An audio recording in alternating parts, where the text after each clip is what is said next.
Hola, hola, hola. Wake up, dreamers. Hi. Today I'm at an amazing place, as you can see.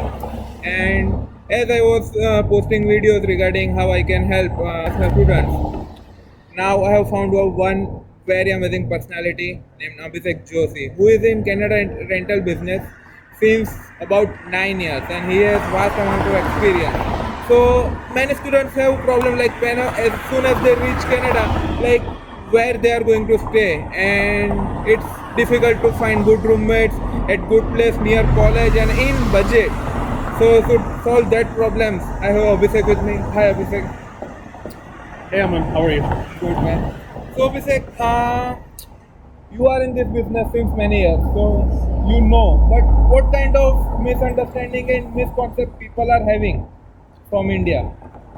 Basically, in regards to see as an Indian international student, people would think that it would exactly be similar to what the living in India is, right? I won't say it's not similar, but I won't say it's exactly similar as well. So people have that mindset of how properties are in India.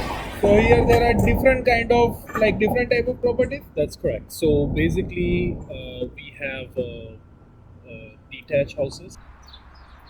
The most on top of the line, there's nothing better than that, is a detached house. Detached house is something like this.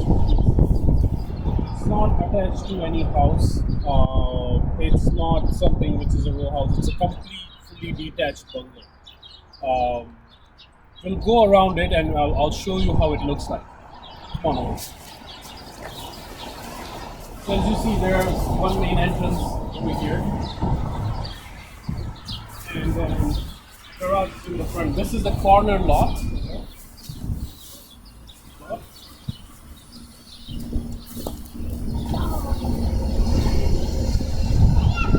This is basically a completely fully detached house.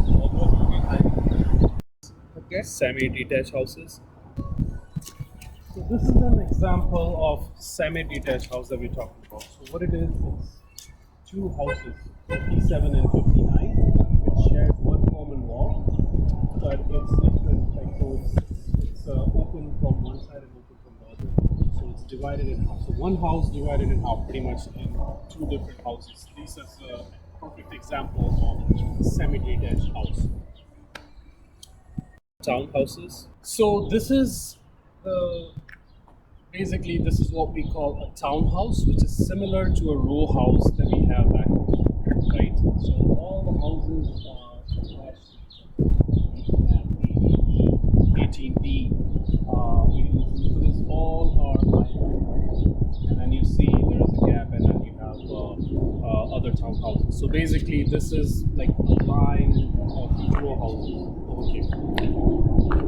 We have condos, and basically this is an example of a condo. You can also call it a building in India, which is very similar to an apartment.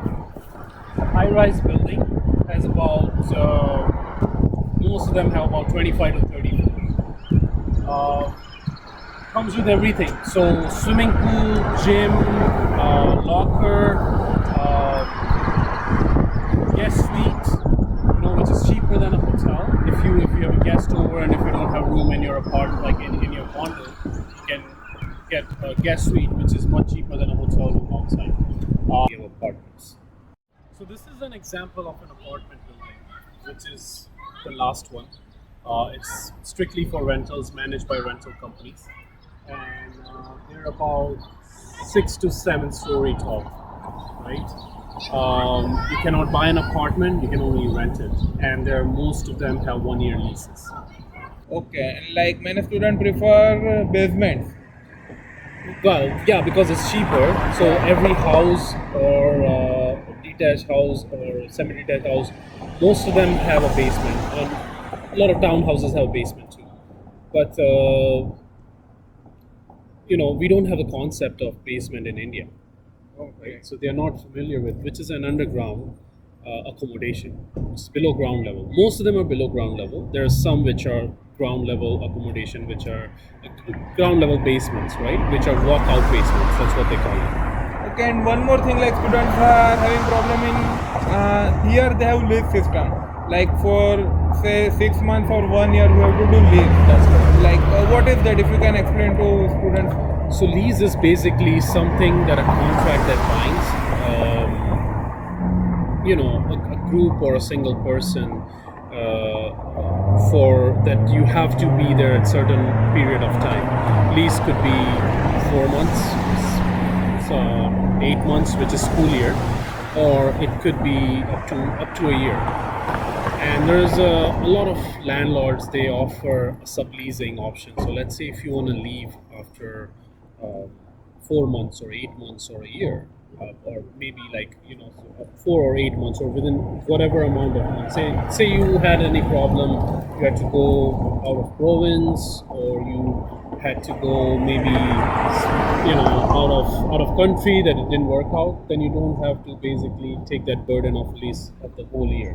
What you can do, you can find yourself, like you can replace yourself with somebody else, and then there won't be any penalty. Most of the time, that's what happens. You want to get a transferable lease, which you can transfer from your name to somebody else. So you don't have to have that burden of 1 year lease and you have to make the payment for 1 year. This was the information regarding the place where you can stay or different kind of location. So it will be helpful to you. But now, if you have any queries or anything, you can always contact Canada Rentals, Abhishek Joshi. He is here to help you out. Like those international students who are constantly in touch with other friends on WhatsApp group, they know him, and he is very famous and popular among international students. He's So just talking a lot. take care. But thanks, and thanks guys. Thanks for watching us. Take care.